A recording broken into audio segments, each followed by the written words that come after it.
Okay, let's unpack this. We are diving into an artist whose name, for many, conjures up, Well, well, these whimsical, almost childlike squiggles, vibrant colors, and these, floating geometric shapes. exactly. You've probably seen his cheerful suns, maybe his moons and birds, on a museum poster or a big public sculpture. Right. But that vibrant sort of surface simplicity, it hides a much darker, far more volatile core. We are talking about the Catalan master Joan Miró y Ferrer. And if you, our listener, only know Miro through those iconic, seemingly gentle lithographs, you are truly missing the storm. I mean, the fury that drove his creation. Hmm. This is an artist whose life was characterized by this intense internal chaos. We're talking deep, documented episodic depression, and all this external political turmoil that spanned 2 world wars and the Spanish Civil War. And somehow he channeled all of that darkness through this aggressive, almost intellectual contempt for the very medium that made him famous. He was, and this is his phrase, fundamentally dedicated to the assassination of painting. That phrase, the assassination of painting, it tells you everything, doesn't it? It just lays out the contradictions that defined his entire 9-decade career. He was born in Barcelona in 1893, lived all the way to 1983, a prodigious Catalan painter, sculptor, and ceramist. And he wasn't just some local hero, though. His identity as a Catalan was completely central to his rebellion. Oh, absolutely. Against the political powers of Spain, especially. And his influence is still anchored in that identity. Yeah. You can visit 2 museums dedicated to him today, one in his native Barcelona, the Fundació Joan Miró, and another in Palma, Mallorca. So his connection to his homeland, his terra, it was unbreakable, even when he was right in the middle of the avant-garde nucleus of Paris. That's right. So our mission in this deep dive is to try and reconcile those things, the radical rebellious roots, the man who hated bourgeois art, with his eventual global acclaim and that often whimsical style. Right. How does this same artist embody this fierce Catalan pride, this pioneering surrealist automatism, and this radical, almost violent drive to just overthrow traditional art? We're pulling from a comprehensive set of biographical and critical sources to trace his evolution through all these phases, looking at his career stages, specific major works, and his lasting legacy across, well, everything. Painting, sculpture, ceramics. And here's your initial nugget of surprise, which really speaks to his refusal to be categorized. Okay. While he is, overwhelmingly categorized as a key surrealist figure, Yeah. his personal style often veered into other, sometimes conflicting territories, things like Fauvism and Expressionism, especially early on. So he wasn't interested in being put into a neat little art historical box. Not at all. That refusal to be categorized runs straight through his work, even when he was collaborating with the most, let's say, rigid surrealist minds. To understand Miro's eventual radical shifts, we really have to start at the beginning, when his pursuit of art was still this major conflict, not some celebrated career. Exactly. He was born into a family of respected craftspeople. His father, Miquel Miró Alzerius, was a successful goldsmith and watchmaker. And there's some fascinating biographical context here. The sources suggest that the Miró surname might indicate possible Jewish roots, specifically Marrano or Converso Iberian Jews who had converted centuries prior. Which speaks to this deep underlying history of cultural identity in his family line, even if it wasn't something overtly discussed. And his creative impulse, it showed up early. He started drawing classes when he was just 7 years old. But this passion was immediately met with resistance, specifically from his pragmatic, business-minded father. Right. So despite that strong paternal dismay, Miró enrolled at the Fine Art Academy, La Locha, in 1907. And this is the crucial context. It sets up his entire rebellious career. He didn't just enroll in art school. No, he also went to business school. He was trying to do both. He started his working life as a clerk when he was a teenager, trying to balance this burning creative urge with the expectations of a conventional, reliable career. And that tension was quite literally catastrophic for him. The pivotal moment that cemented his lifelong devotion to art was a severe nervous breakdown. He abandoned the business world completely after this major crisis in 1911. So this wasn't a gentle transition. It wasn't some slow realization. No, it was a physical and mental collapse. It forced him out of the conventional track he hated and just, violently propelled him into the riskier, but for him necessary, world of the avant-garde. That breakdown acts as this profound catalyst. It forced him to choose. And if we look at the significance of that, it wasn't just a career change. It was, a survival mechanism. It was. Art became a necessary form of therapy, of expression. It moved him abruptly away from the pressures of a conventional life, which he clearly found intolerable, toward the freedom of pure artistic creation. Even if that creation was financially insecure and at first met with total ridicule. And this forced divergence immediately showed itself in his style. By moving away from that conventional pressure, he opened the door to the expressive freedom of what scholars call his Catalan Fauvist period. So even before Surrealism, he was absorbing these major influences of the early 20th century. He was looking for methods to express the internal turbulence he'd just experienced. Absolutely. He was particularly inspired by the revolutionary Fauve and Cubist exhibitions that were happening in Barcelona and abroad, especially the post-impressionist intensity of Vincent van Gogh and the structural clarity of Paul Cézanne. So his initial works from this period, the ones that gave him that Fauvist look, were really distinct. Very distinct. Think about pieces like Portrait of Vincent Nubiola from 1917. The figure is rendered with these vibrant, almost clashing colors. Or Nord-Sud, also from 1917, which is a still life. Right. In those early works, he was already showing this tendency to just fill the canvas with vibrant, colorful surfaces and a more painterly expressive treatment. It's such a sharp contrast to the sparse, hard-edged, symbolic style that would later define his most famous works. And Nord-Sud is a fascinating piece because it directly references his growing intellectual interests. The title is taken from an actual literary newspaper of the same name, which he incorporates right into the still life composition. Now, this is a compositional device you do in Cubism, integrating objects from the real world. But for Miró, it's also a clear signal to the viewer. He's positioning himself. He is. He's positioning himself firmly within the literary and broader avant-garde communities, the very groups that would define his time in Paris. But unfortunately, his introduction to the general public was just bridal. His first solo show in 1918 at Galeries Dalmau was met with total derision. Sources say his work was actually ridiculed and, shockingly, defaced.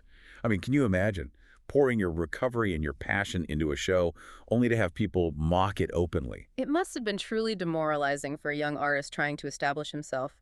But you have to wonder if that experience, combined with the earlier business failure and the nervous breakdown, it just solidified his defiant streak. Right. He'd already broken away from the conventional world. Now the art world was rejecting him too. This probably fueled his later contempt for bourgeois taste and the idea of art as a commodity. Absolutely. So by 1920, Miró makes the decisive move to Paris. He joins that vibrant arts community gathering in Montparnasse. Yet he never fully cut ties with home, and this is critical to understanding his dual identity. He continually spent his summers at his family's farm in Mont-Roy-del-Camp in Catalonia. It became his psychological touchstone. And this geographical duality, Paris for innovation, Montroy for roots and spiritual renewal, it's perfectly encapsulated in the famous painting, The Farm. Ah, yes. Created between 1921 and 1922. This piece is universally seen as a key transitional work. It captures both that Cubist structural restraint and the beginnings of his highly individual symbolic language. It is the ultimate expression of his sense of place. The rural Catalan scene is depicted with this painstaking, intense, almost microscopic detail.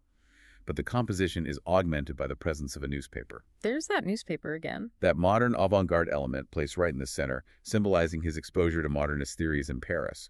It's a perfect bridge between his tradition and his future. And we have a phenomenal anecdote here involving one of the greatest literary figures of the century, Ernest Hemingway. He later purchased the farm. He loved it so much he kept it with him and offered this incredibly high praise.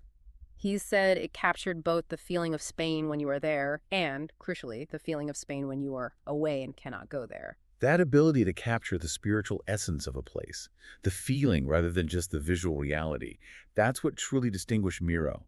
This deep connection to Montroy wasn't just nostalgia, it was formative. It helped him develop the intense personal symbolism and that strong Catalan nationalism that would pervade his entire body of work, even when he was exploring his most abstract or cosmic themes decades later. It was his anchor in the chaos. So in Paris, Miró was quickly thrust into the full force of the avant-garde. Joseph Dalmau arranged his first Parisian solo exhibition at Galerie Lalicorne in 1921. But the defining moment, the one that really cemented his place in 20th century art history, came in 1924 when he formally joined the burgeoning Surrealist group. And his existing poetic and deeply symbolic nature made him an instant perfect fit for them. Oh, absolutely. They championed this idea of dreamlike automatism creating art without conscious thought, like automatic writing to unlock the subconscious mind. And André Breton, the often dictatorial founder of the Surrealist movement, would later describe Miró as the most surrealist of us all. He did. Despite the fact that Miró himself was always reluctant to maintain official, strict membership in any group, he prioritized his freedom to experiment over, adhering to some dogma. And it was during this explosive early Surrealist period that he was intensely channeling his lifelong psychological struggles into his art. Right. We know that Miró battled episodic, serious depression throughout his life. We mentioned the 1911 nervous breakdown, but even as early as that year, he was so affected that he was bedridden for 3 months. Right. Totally unable to function. He fundamentally used painting as a necessary form of coping, a literal way of keeping the darkness at bay. He said it himself. He openly stated that without painting, he became very depressed, gloomy, and I get black ideas, and that he wouldn't know what to do with himself. So for Miró, art wasn't a choice or a hobby. No, it was essential for mental survival.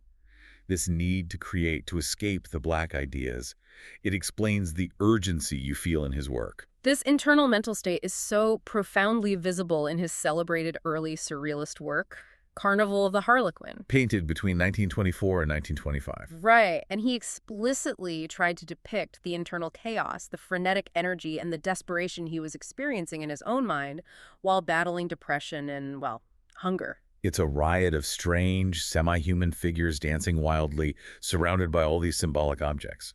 But if you look closely at that painting, or really any major work from this period, you'll find a recurring, powerful symbol. The ladder. The ladder. It's centrally placed in Carnival, and it's clearly meant to symbolize the act of escaping the chaos, the need for spiritual or mental ascension.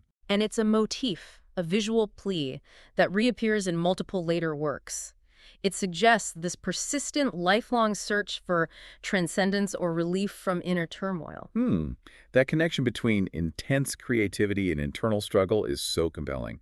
The sources connect this to research suggesting that creative individuals sometimes have a statistically higher chance of suffering from mood disorders. Right, or a higher chance of genetically transmitting such conditions.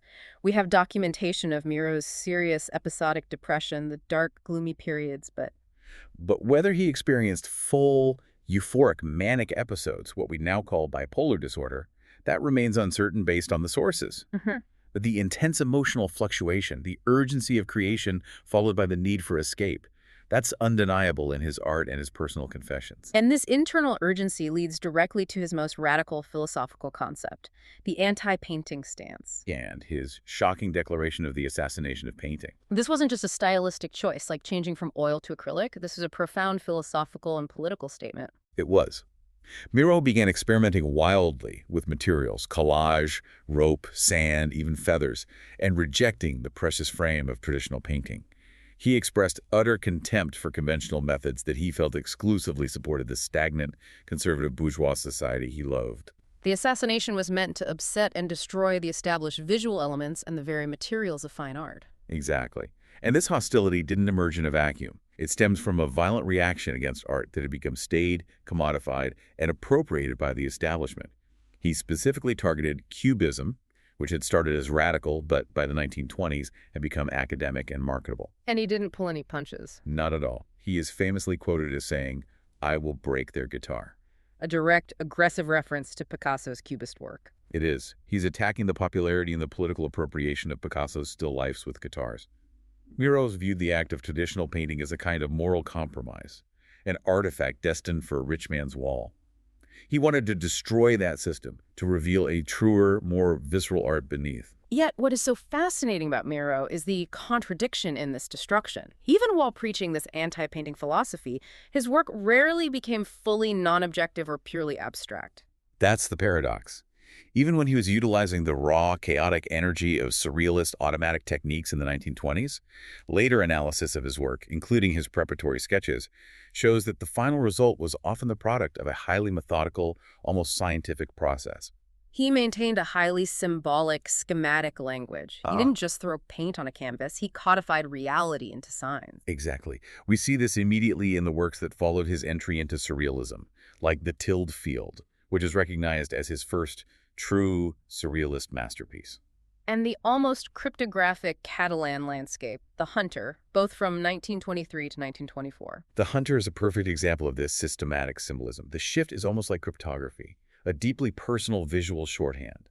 He used these highly encoded signs, A triangle for the head, curved lines for a mustache, angular lines for the body. It wasn't immediately legible to the average viewer. Not at all. In fact, it was so cryptic and highly structured that Miró eventually felt compelled to provide a precise, literal explanation of the signs used. A kind of legend for the painting. Yes, which absolutely demonstrates that his so-called automatic process was still rooted in an intentional, rigorous, and highly personal pictorial language.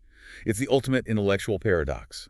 An artist who claims to hate painting but meticulously creates a whole new visual grammar for it. We also see some interesting mid-career deviations showing his willingness to collaborate and learn.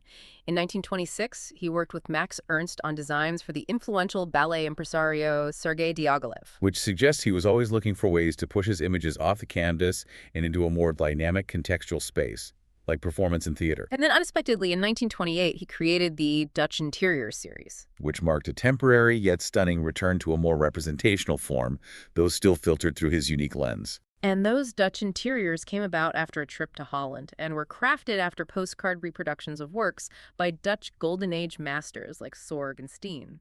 Think about that for a moment. The radical anti-painter, the surrealist assassin, is finding inspiration not in high art exhibitions, but in humble, mass-produced postcards. It shows that even as he was trying to kill painting, he was still keenly interested in art history and its visual dialogue, even if he accessed it via these humble, almost anti-establishment means. It connects his desire to strip art down to its bare essentials, to eliminate the pretension, with a sincere love for the core act of visual communication. He was attacking the frame and the establishment, not the impulse itself. For much of the 1920s and early 30s, Miró had managed to stay relatively apolitical in his art. He was focusing instead on personal symbolism and that generalized, almost foundational sense of Catalan nationalism. Right. His struggle was internal and aesthetic. However, the political reality of Spain, the gathering storm clouds of civil war, could not be avoided forever. The Spanish Civil War forced his hand. It marked a distinct, painful turn toward explicit political commentary. It did. In 1937, Spain's Republican government commissioned him to paint a mural for their pavilion at the Paris International Exhibition. The same exhibition where Picasso unveiled Guernica? The very same. The resulting work was The Reaper, also known as Catalan Peasant in Revolt. And this commission was a major shift. The work depicted a Catalan peasant holding a sickle, a symbol of defiance, of resistance. It's a powerful, angry image. It forced Miró to inject a clear, politically charged meaning into his art, something it had previously lacked. Tragically, The Reaper was later lost or destroyed after the exhibition. Which just underscores the ephemeral nature of politically charged art during wartime. And that geopolitical instability only got worse. With World War II looming, Miró relocated to Varengeville in Normandy, France, seeking safety. But the German invasion of France made that impossible. Right. In May 1940, as the Germans invaded Paris, he narrowly fled back to Spain, which was now controlled by the authoritarian regime of Francisco Franco. So he's escaping one chaos, the Blitz and invasion, only to return to a regime that had previously actively persecuted his cultural identity and suppressed Catalan language and symbols. Out of one fire and into another. Exactly. And it was during this period of exile and return between 1940 and 1941, while he was bouncing between Varengeville, Palma, and his beloved Montreal, that he created one of his most profound and transformative series, the 23 gouaches known as the Constellations. The Constellations are breathtaking, a necessary mental escape from the dark reality of war. They're small in scale but absolutely massive in concept, revolving around complex celestial symbolism. This was a true spiritual shift toward the cosmic turn in his work. It was. These works, made during the darkest period of European history, earned massive praise, including from André Breton, who was so inspired by their escapism that he later wrote a series of poems named specifically after Miró's series. It's fascinating how the darkness forced him to look upward, mentally. Remember the ladder in Carnival of the Harlequin? The symbol of escaping internal chaos. No, the ladder has become the entire sky. The internal psychological crisis of the 20s transformed into this cosmic, universal search for order and beauty in the face of political collapse. And this series firmly established a new iconography that would dominate the rest of his career. The chaotic Harlequin figures largely subsided, and they were replaced by the subjects of women, birds, and the moon. These celestial organic elements became his primary symbolic language, representing a more hopeful, universal connection. They offered the viewer, and Miró himself, a place to hide from the turmoil of Earth. Meanwhile, his reputation in the United States was being solidified, partially thanks to the war, which drew attention away from Europe. And this was largely facilitated by Pierre Matisse, the son of Henri Matisse, who opened a gallery in New York City in 1931. Yes, Matisse frequently exhibited Miro's work and introduced him extensively to the U.S. market, which proved incredibly influential for the American avant-garde, particularly those artists who were looking for a way past European cubism and into abstraction. And his recognition grew steadily throughout the latter half of his life. It did. In 1954, he won the prestigious Venice Biennale Grand Prize for graphic work. 4 years later, he was awarded the Guggenheim International Award. And finally, in 1979, the University of Barcelona recognized him with a doctorate honoris causa. It shows a tremendous trajectory, from his first exhibition being defaced and ridiculed by the public, to receiving Spain's highest academic recognition as a living master. Now, despite his deep background in painting and lithography, the final decades of Miró's life saw this explosion of activity outside the two-dimensional canvas. Yes, he accelerated his work across different media, producing literally hundreds of ceramics and sculptures. This wasn't retirement. It was a new phase of radical experimentation. And crucially, he wasn't just dabbling in different materials. He was pursuing a theoretical goal that stemmed directly from his assassination mission. Right. Miró had proposed what he called four-dimensional painting. He theorized that this was a type of art that would transcend the flatness of painting and even the three-dimensionality of sculpture, pushing into an unknown conceptual space-time, motion, or pure idea. That need to break boundaries to escape the physical limitations of the canvas and the pedestal is completely in line with his desire to assassinate conventional painting. Exactly. If painting represents flat permanence, he wanted art that could exist beyond simple physicality. And his public installations from this period are monumental. They showcase his transition from canvas master to multimedia architect. Perhaps most famously, he created the Wall of the Moon and the Wall of the Sun at the UNESCO building in Paris between 1955 and 1958. These were massive ceramic commissions, huge textured walls, showing his complete fluency in a medium he had only trained in briefly as a youth. He also fully embraced public sculpture, often mixing found objects in media.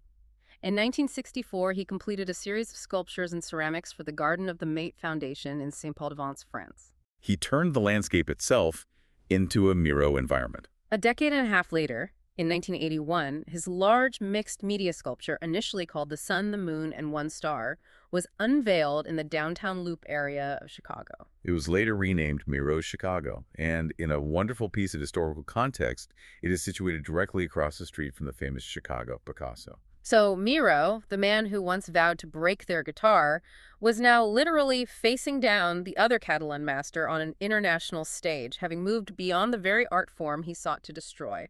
And for those tracking his physical legacy, the bronze model of that major Chicago work resides in the Milwaukee Art Museum, showing the meticulous process behind even his most playful, large-scale sculptures. The sources also reveal a fascinating and deeply personal collaboration regarding his textile work. He initially refused to create tapestries. Yeah, he dismissed the medium as craft, not high art, but he was eventually persuaded to learn the craft from fellow Catalan artist and weaver, Josep Royo. And it became this fruitful partnership that added a new physical texture to his otherwise cosmic forms. The most famous, and perhaps most tragic, outcome of this collaboration was the World Trade Center tapestry, completed in 1974. Miró and Royo produced several massive works together, but this particular tapestry was displayed in the World Trade Center complex, a potent symbol of American commerce and modernity, and tragically became one of the most expensive works of art lost during the September 11 attacks. It's a profound, ephemeral link between Miró's dedication to pushing boundaries and a major moment in modern history. The artist who wanted to destroy the permanence of painting left behind a major work that was itself destroyed by global chaos. It's an almost perfect, tragic, artistic footnote to his career. They also finished another major tapestry in 1977 for the National Gallery of Art in Washington, D.C. It just showcases how, even in his 80s, Miró was still learning, collaborating, and pushing into new, massive-scale forms, constantly searching for that higher plane. And this expansion of media relates directly back to his philosophical core, which was so often inspired by nature and the cosmos, the subject of his Constellations. Miró once spoke about being utterly overwhelmed by the sky and the landscape. He said, "There, in my pictures, tiny forms in huge empty spaces. Empty spaces, empty horizons, empty plains, everything which is bare has always greatly impressed me. What's utterly fascinating here is that this vision-tiny, charged forms floating in huge empty spaces is exactly what we see in his later compositions, whether painted or sculpted. It is. His embrace of massive canvases and large public works allowed him to express that overwhelming sense of cosmic scale, where small, intensely charged symbols float on vast, bare fields of color. Effectively linking his deep, lifelong introspection back to the physical universe. It's the ultimate escape from the internal chaos of depression and the external chaos of war. Miró's influence extends far beyond Catalonia and Paris. His personal surrealist style, particularly his blend of structured automatism and the lyrical abstractions of the 1940s, was absolutely critical in shaping post-war American art. He was a primary source of inspiration for the American Abstract Expressionists. We see his imprint clearly on artists like Robert Motherwell, Alexander Calder, Arshile Gorky, even Jackson Pollock. Oh, and Mark Rothko, Roberto Matta. The list goes on. And we can detail how that influence manifested for you. For the action painters like Pollock, Miró's dedication to surrealist automatism, that idea of letting the subconscious guide the hand. It provided a key theoretical and procedural pathway. It did. It led directly to drip and action painting techniques. He gave them permission to abandon conscious form. And for the color field painters like Rothko or Litsky or Louis, Miró's unique approach in the Constellations, where those tiny, charged, biomorphic symbols float against vast, luminous fields of color. That was a direct precursor to their own explorations of color and space. He showed them how to create depth and emotional resonance with minimal imagery against expansive backgrounds. He essentially birthed lyrical abstraction. And his schematic, often highly graphic style also had a major impact on applied art.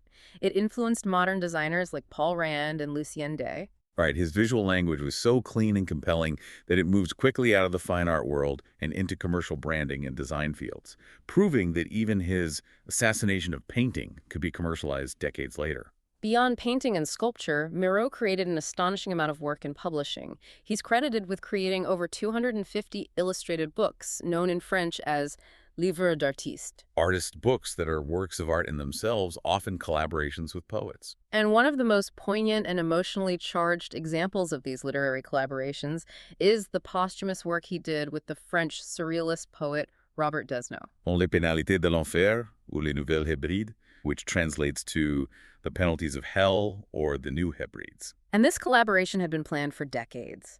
Miró and Desnos had initially intended to collaborate way back in 1925, but the chaos of the Spanish Civil War and World War II derailed those plans. Tragically, Desnos was imprisoned in concentration camps for his bold criticism of the Nazis, and he died shortly after his release in 1945. So decades later, at the urging of Desnos' widow, Miró finally undertook the task of illustrating the poet's manuscript. He completed the lithographs in 1974.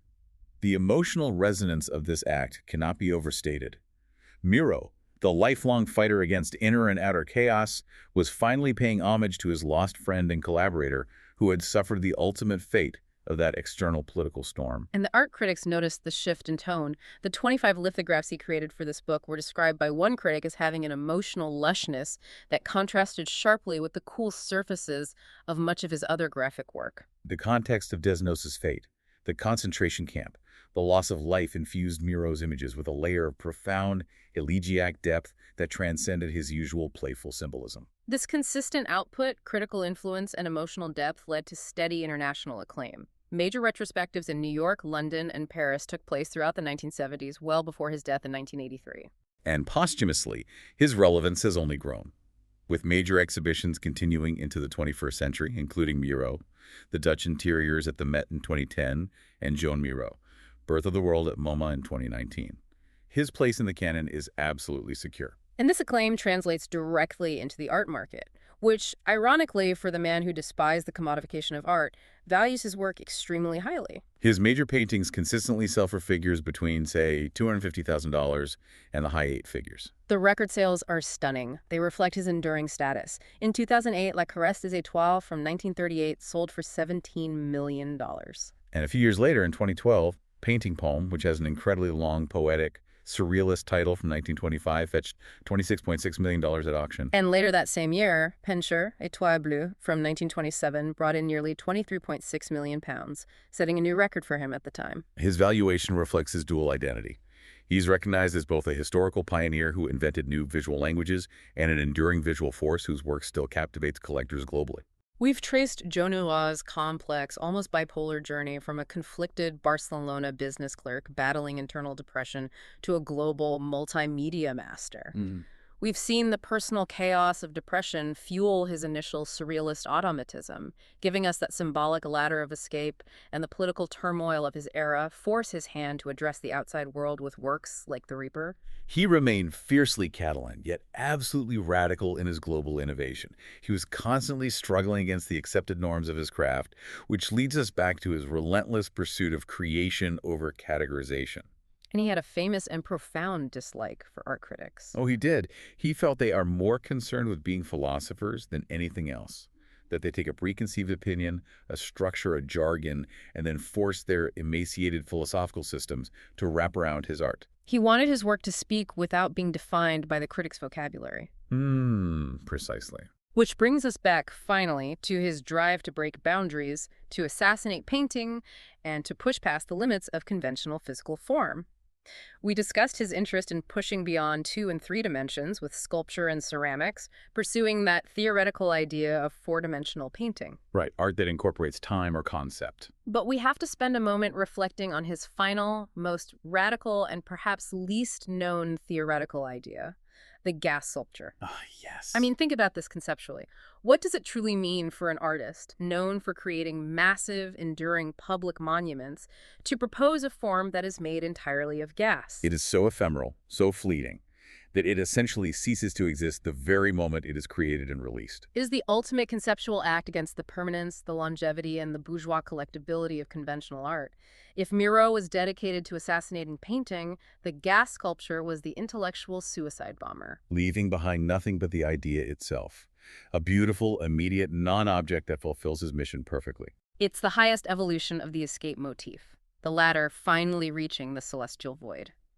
If the constellations were about finding order in the sky, the gas sculpture is about dissolving into it. It is the purest expression of anti-art, requiring the viewer to engage purely with potential, not with a physical artifact. A non-object that demands imagination. So, we ask you, the listener, if you were given Miró's theoretical framework, the means to push art past 3 dimensions, what would you create in 4 dimensions? Something fleeting, like a gas sculpture, something enduring, or something that exists only as pure, terrifying potential? Think about that until the next deep dive.